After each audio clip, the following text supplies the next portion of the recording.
On this week's episode of the Best of Johnston County podcast, our guest is Randall Ackley, a sheriff on the Republican primary ballot on March 3rd, 2026. He is challenging incumbent Sheriff Steve Bizzle.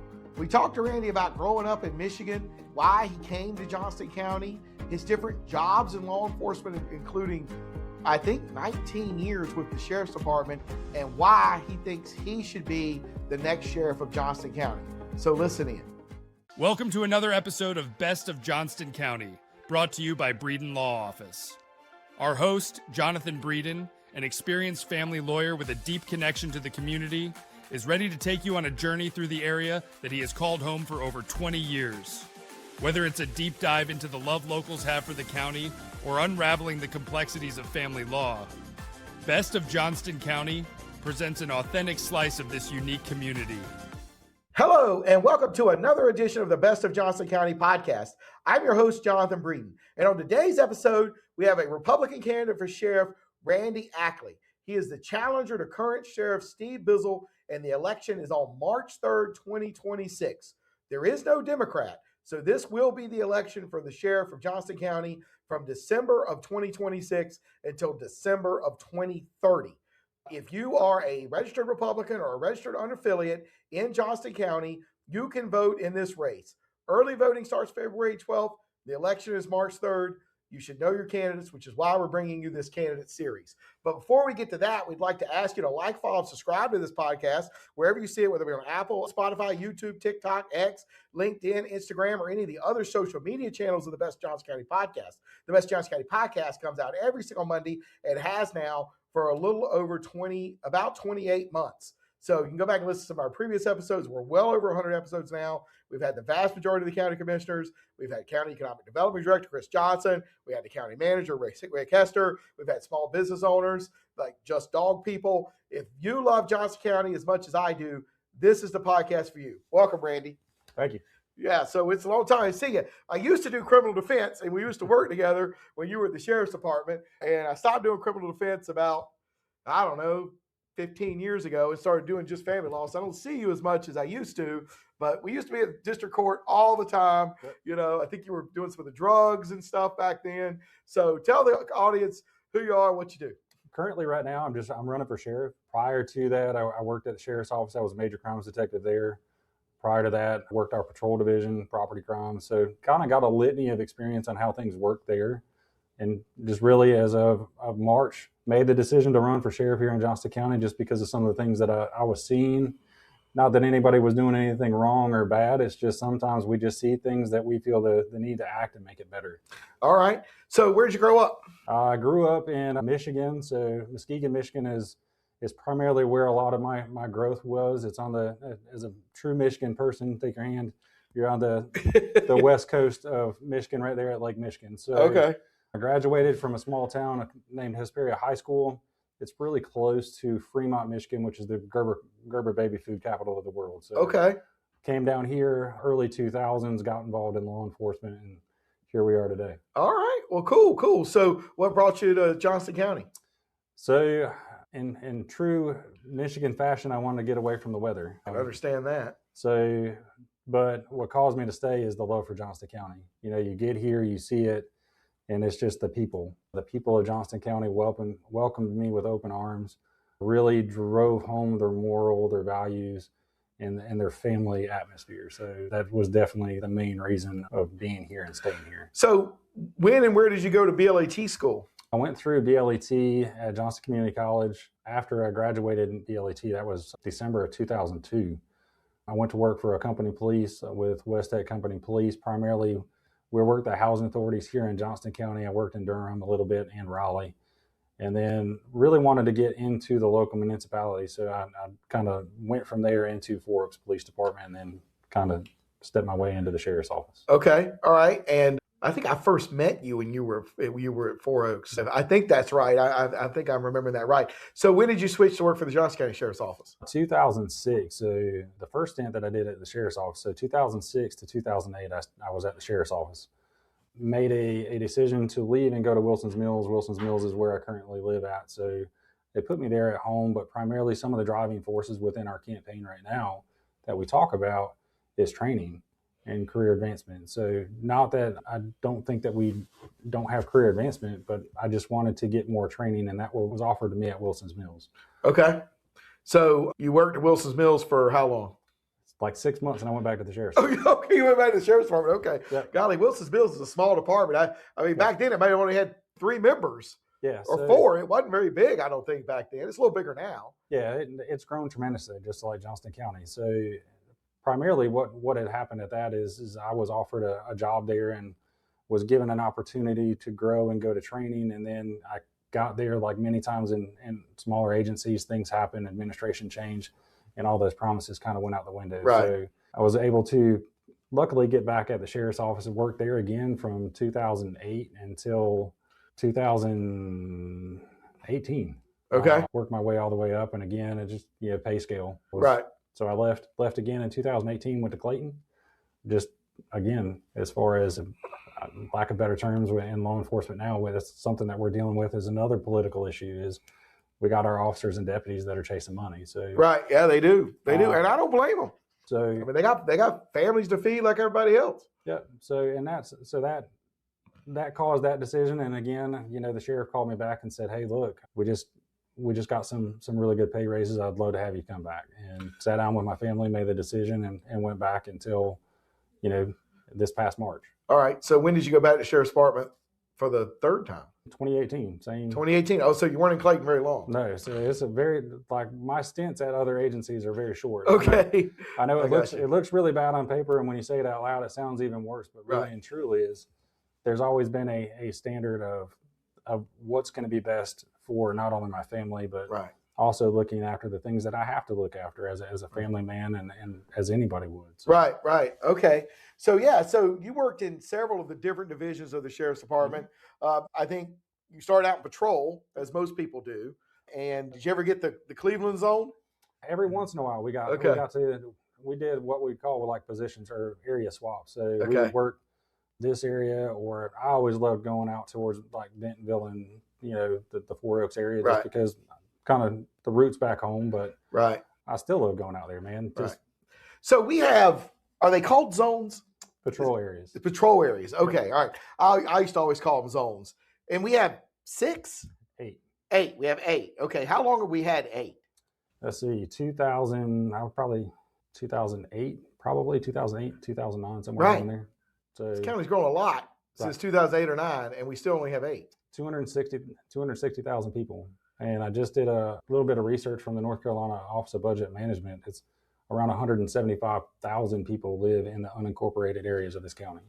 So that's all service to and by the sheriff's office. Right. Yeah, no, that's exactly right. And sheriff's offices traditionally, until you get into a boom county, have not been patrol, right? The job of the sheriff is he's got a lot to do, but run the jail, mm-hmm. guard the courthouse, serve the civil papers of the sheriff's department, of the court, also do the involuntary commitments of people that have mental health problems. And that's really where it started. Now, I think it has evolved, particularly when you're having to cover 175,000 people. But am I right about that? Like, the sheriff's department was originally designed to do that, and then all this other stuff of patrolling and what would be more like community policing kind of got added. Yeah, most definitely. So, okay. And then you get into the 911 calls, the breaking and entering calls, the domestic violence calls, all those things that we're now seeing in today's modern society. So it adds, and Johnston County has evolved drastically. You throw in the fact that we've got I-40 sitting out here, and then you got I-95 that interchanges here in Johnston County. So, it's a demographic change that we can't do anything about. It's going to be here until it's essentially the end of society. Right. So you also worked in property crimes, and we've had a lot of those out here, particularly in the Cleveland area. We've had, every time you turn on Nextdoor or whatever, there's car break-ins. Yep. Every week somebody's car is getting broken into. Is there a solution? Like, can the sheriff's department, staffed as it is now, actually patrol and maybe prevent, or all they do is run calls? Because I think all they do is run calls and there's no actual patrolling, but I don't know. You work there. I think based on what I experienced there and just the continual talks that I have with the deputies that are working there, is that they really don't have time to be actively patrolling, because you take into account there's a lot of things that play into it. Is one, you got the response times that are that they're going from the time that the call is dispatched to the driving, to them getting there, taking the report, them having to finish the report. So there's a lot of time and effort. So once that one deputy, for instance, like out here in 4042, or what we call Area 6, that is one deputy that is tied up there, and there's nobody else really out there actively patrolling, and if especially at nighttime. So that one officer is out there, let's say it's 30, 45 minutes, this area is potentially uncovered for 30 to 45 minutes. Now, isn't there supposed to be a sergeant in each area? Or is it one sergeant for two areas? I don't know. It's one sergeant per patrol shift. So there's 4 patrol shifts. So you have a lieutenant, a sergeant, eight patrol areas, and 4 roaming cars when fully staffed. So a total of around 14 deputies per shift. Okay. So those extra cars might not be in Area 6 while he's running whatever report or call he's had to run. Yep. And then you take into account too that, deputies take vacation, people call out sick, they have family emergencies, as we were talking about earlier. So there's, we're at a critical staffing level to where we need to grow, and it's no fault to anyone. It's just, we can't predict that, there's going to be a $10,000 increase, not $10,000, but 10,000 people increase here in Johnston County. So, right. Those are things that we have to rapidly plan for now and get caught up and then look forward to in the future. How many areas? I personally think we need more patrol areas. I've had this debate with the county commissioners. Commissioners like, we've not been asked for more patrol areas. If you ask, we'll look at it, but they haven't been asked. How many patrol areas do you think we need? I don't know if we necessarily need patrol areas. I don't like when we use patrol areas, it's kind of a static mapping system. So I kind of look at it more as a dynamic. Let's look at the population influx. So like, for instance, out here at Cleveland, let's say, how many people do we want to have per 2,000 people or 3,000 people? So right now, based on we have one deputy per 12,500 people. If we get it to the bare minimum and just say we want one deputy per 3,000 people, then, look at the areas and kind of influx and put them in those areas. Because what do we know? And this as a criminal defense attorney, is that law enforcement, we have a use of force continuum. And it's very simple, is that our presence is a deterrence. So to answer your question earlier, how do we deter those crimes from happening? We have to, unfortunately, put more people out there to be visible. They can't be running from one call to the other. Right. They need to patrol. Right. I mean, I agree. And I think there's no time. I mean, I don't think the public realizes just how many calls for service there is, from domestic calls to my dog has run off, to mental health calls, to drunken disruptive, to my neighbor shooting his gun in the middle of the driveway. It's unbelievable. And you live out here in your little neighborhood like I do, and I don't think you realize all the things that the sheriffs have to do. And once again, we're an unincorporated area. So the sheriff's department in Johnston County, at least out here in these areas that look like cities, need to function like a city, but they don't have the staffing of a Clayton or a Wilson's Mills. So, what do we do? Well, there's a couple different things. One, we got to work with our county commissioners and really start looking at the analytics and the data and saying, what is our call volume? What is our population? What kind of things are we seeing out there? And then establish communications with our businesses out here and saying, hey, look, what are you guys seeing? That way we can use this to work with the county commissioners. Not only that, you've got multiple different areas that you can look at as grants. You've got the COPS grants. You've got the Department of Public Safety and Crime Control grants. You've got, nonprofit grants that are out there that are willing, if we're having this conversation that we know that we need these deputies, the taxpayers don't want to have the burden. That's one of the biggest things that I got. Well, how are we going to pay for it? They've already raised our tax with this reevaluation and all these other things. But if we know that we have it, for instance, like the COPS grants, there's a 25% match. So the county is paying 25% versus the full 100%. I would rather pay 25 versus the whole 100. And I know that we need to have those needs. I got you. Have family law questions? Need guidance to navigate legal challenges? The compassionate team at Breeden Law Office is here to help. Visit us at www.breedenfirm.com for practical advice, resources, or to book a consultation. Remember, when life gets messy, you don't have to face it alone. So let's talk about the jail.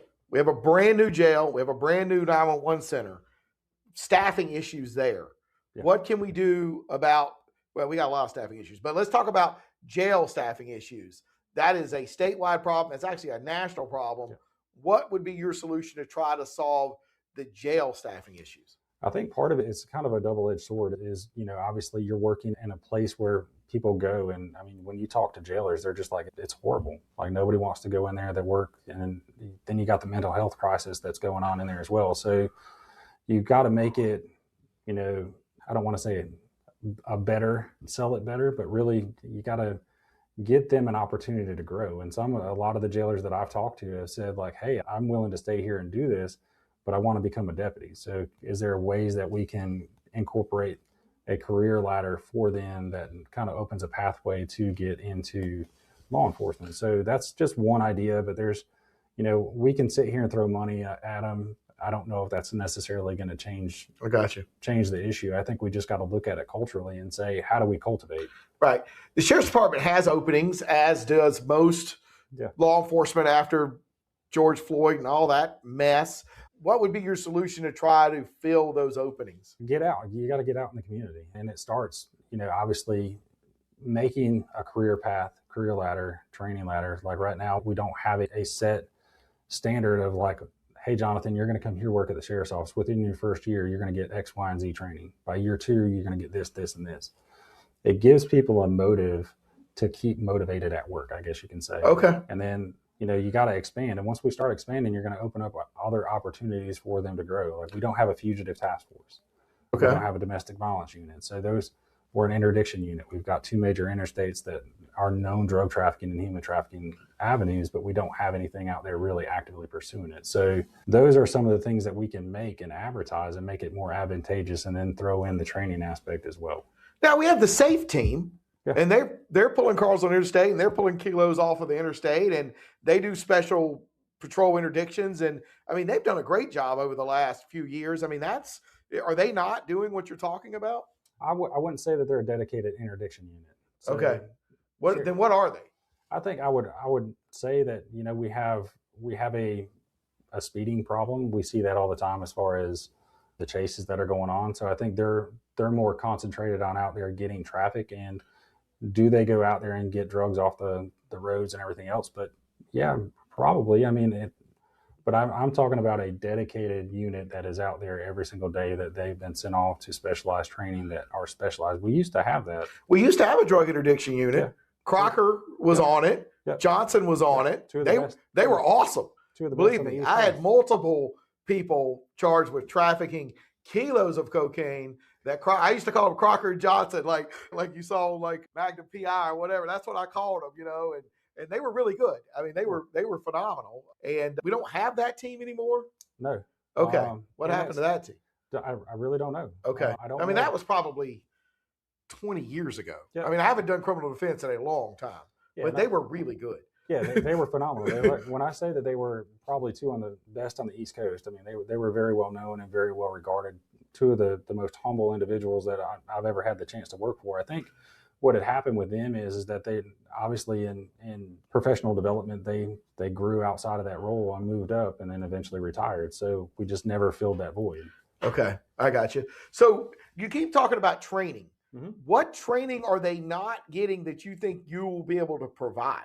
So, I mean, it gets down into the basic report writing, effective courtroom testimony. Those are 2 of the biggest things that are essential to our jobs. Not saying that our guys can't write reports or anything else, but let's train them up to the standards that we want to be, not just say, hey, this is the way that we've always done it. Being able to go to court and sit in a courtroom and testify to 12 people about someone's potential life-changing experience is very important.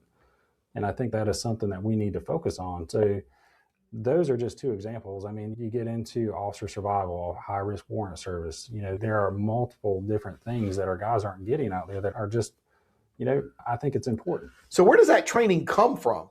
I mean, the community college does a lot of training, right. But like, are these, I don't know, you bring somebody in and they do a week? I don't know how training for law enforcement works. So a lot of it goes through the community college. You can go through Salemburg with the North Carolina Justice Academy, or you get into specialized training. Like, for instance, a lot of us in the major crimes, when I was there, we were going to the University of Louisville and going through some of the specialized training there. So you've got North Florida University in Jacksonville that we've been to as well. So there's specialized training out there. The issue that I think that comes with that is that it's a money issue. Right. And I can understand where people are like, do we really want to sink this much money into it in the society where we are, where law enforcement goes from one agency to the other? Right. But I look at it as a way of, let's use that as a means to keep them there and show that we're willing to invest. And if they do go somewhere else, that's great because we're encouraging them to grow. Right. I got you. So what are some other things you want to do? I know you've talked about training. You keep saying modernize the department, bring it into the 21st century. What does that mean? So a lot of it, I mean, like really and truly, you look at our communities right now, I know that there is a need, whether it's police athletic league, a cadet program through the school system, just getting back out there into the community and really start cultivating. That's part of the recruiting thing too, is, I go back as when I was a kid, you look at it and you saw these cops and that was what you wanted to do. And the fire departments do a phenomenal job. EMS does a phenomenal job. And I feel like we've kind of lost our way a little bit. And part of that is really just getting back out into the community and really start reaching and showing up just day in and day out. I got you. So what other ideas do you have for the sheriff's department? You've talked about better equipment. I've heard you talk about that. What type of better equipment do you think they need? Well, we talked about body cameras and, we put a huge emphasis on that, and the sheriff has implemented that. So, I mean, that's a lot of people want to be upset and say this or, that, but really and truly at the end of the day, what we're asking for and what we're talking about is to affect change. So, and that's the betterment of not for me or not for him, but it's for the community. So, right. We've talked about license plate readers, and they have license plate readers. I think we need to implement a little bit more of those, just especially in this, because as of the theft issues, right. Great investigative tools that help us. Not that we want to track our citizens. It's just in law enforcement, just as well as I do, that if you don't generate a lead, the very good chance of solving a case is down the drain. Right. So you would like to see license plates readers put out here and maybe McGee's and 4042 and the high traffic areas around the interstates and stuff like that. Yeah. And then ultimately work with our businesses. Like we've got Walmart, we've got a lot of different places out here that are havens that have a high call volume for theft. Right. So let's cultivate identities and really ideas with them and collaborate and come up with a system that is beneficial for everybody. This is one of the, people may not realize, this is one of the only Walmarts in the country that's not in a city. Walmart prioritizes being in towns and cities because of local police departments, because the theft is so high at Walmart. And some of that is the volume, some of that is the clientele that shop at Walmart. But we're one of the very few Walmarts that are not in a city. It's the only one that I know that's not in a city anywhere. And that was a debate when Walmart decided to come here 15 years ago, was could the sheriff's department handle the call volume? Because they got a lot of calls to Walmart. Yeah, a lot. And then it's you got the growth around it. So, I mean, not only do you have the initial calls of theft and everything else that happen there, but then you've got the apartments that are coming in, the subdivisions that are coming in. So those are all aspects and layers of complexity. So Right. Yeah. Well, and one thing the sheriff said was he used drug seizure money to buy the body cameras. Mm-hmm. How does that work? I mean, he's done a lot of that over the years. You were on some of those things that led to that. I mean, he bought a big bus. I don't understand how that works. I guess if you find the money in the car and it seized, the sheriff gets to keep it. I don't know how that works. It's essentially as an asset forfeiture. So they go through a certain process and essentially that money is eventually rewarded to the sheriff's office. And it depends on, if the sheriff's office is full head unit on it, or the ones that actually did the investigation, or if they're a secondary unit, breaks down into percentages and everything else. But, it's a great avenue to save the taxpayer money to get us some of the things that we need, like body cameras. So, right. I mean, if I was in the position, I would have did the same exact thing. And that's right. how I planned to do that when I was talking about it. All right. Well, we're going to wrap this up here in a second. Anything else you want to talk about? I think I've hit most of the issues that you've been talking about on the campaign trail. Anything I've not asked you about that you want to point out about why you should be the sheriff? I think it's perspective, right? Everything in life is perspective. We have talked about a lot of different things, and from the sheriff's perspective, but this is coming from somebody that has actually had boots on the ground in the last 5 years, whether it be investigative and seeing the needs and talking to the guys that are out there on the road. And again, it's not a finger pointing who's better, who's not. It's really about the betterment of our county and staying positive with it. And at the end of the day, I've got to live here, he's got to live here, you've got to live here, and we're not going to gain anything by attacking one another or anything else. Right. Well, I have noticed you've run a very positive campaign. I mean, I've not seen any attacks. I mean, you don't dislike the sheriff. I mean, he employed you for a very long time. No. And he hired you 3 times. Right. And I would hope he would hire me a 4th. Matter of fact, when I sat down and talked to him and told him what my intentions were, one of the first things that I told him is that I loved him and I respected him. And I truly meant that. And that this is not an attack on him. It's a love for this county. And sometimes, whether it's a motivating factor for him or a motivating factor for the community, at the end of the day, I think we are trying to move forward in a direction that is more cohesive and more modern. All right. Well, I can understand that. Last question we ask, well, how can people get up with you? I always forget that. How can people get up with you and learn about your campaign? Absolutely. So our campaign website is ackleyforsheriff.com. We're very active on Facebook, Instagram, and TikTok. So all our information is on there. Check us out. It's ackleyforsheriff.com. All right. And the last question we ask everybody, what do you love most about Johnston County? You already talked about the people. Oh, yeah. Almost everybody says the people, but I'll ask you the question anyway. Yeah, man, it's honestly, I would not be the man that I am today without the people of Johnston County. Most definitely. They have shown love and grace in ways that go beyond measure. And I've been blessed, just blessed beyond measure. Well, that's awesome. Well, most people say they love the people. I love the people. I'm blessed. They've done a lot for me and my business and my growth. I mean, when we started, like, we were both young men. Now you got some gray hair. I got a lot less hair. So anyway, we'd like to thank Randy Ackley for being our guest on this week's episode of the Best of Johnston County podcast. As I said earlier, he will be on the Republican primary ballot for Johnston County Sheriff on March 3rd, 2026. Early voting starts February 12th, 2026. Any unaffiliated voter or Republican registered voter can vote in this election, and this will be the election. There is no Democrat running, as in most cases in Johnston County. So this will decide who will be your sheriff from December 7th, 2026 to the first Monday in December 2030. So reach out to him, go to his website, learn more about what he's doing, and decide who you would like to vote for. As I mentioned earlier, please like, follow, subscribe to this podcast wherever you see it, whether it be on Apple, Spotify, YouTube, TikTok, LinkedIn, or any of the other social media channels. If you'd be so kind as leave us a 5-star review down below, that would help spread our reach to other people, and tag us in your Instagram stories, Best of Johnston County. Until next time, I'm your host, Jonathan Breeden. That's the end of today's episode of Best of Johnston County, a show brought to you by the trusted team at Breeden Law Office. We thank you for joining us today, and we look forward to sharing more interesting facets of this community next week. Every story, every viewpoint adds another thread to the rich tapestry of Johnston County. If the legal aspects highlighted raise some questions, help is just around the corner at www.breedenfirm.com.